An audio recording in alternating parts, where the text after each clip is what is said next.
ఈ రోజుల్లో మన హిందూ దేవాలయాల్లో చాలా సామాన్లు దొంగతనానికి గురి కావడం చాలా బాధాకరమైన విషయం.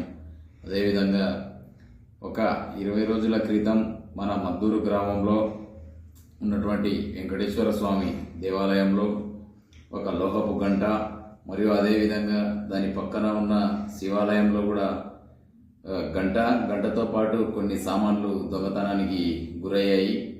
ఇక్కడ మద్దూరు గ్రామం నుంచి వాడాల, రేడూరు ఆ గ్రామాల మధ్యలో సెంటర్లో ఉన్నటువంటి ఒక అభయాంజనేయ స్వామి దేవాలయంలో ఒక లోహపు గంట, అదేవిధంగా కొన్ని సామాన్లు మరియు పదుల సంఖ్యలో బియ్యం బస్తాలు దొంగతనానికి గురయ్యాయి. ఇక్కడ పాములపాడు మండలం మిటకందల గ్రామంలో ఊరి సెంటర్లో ఉన్నటువంటి ఆంజనేయ స్వామి ఆలయంలో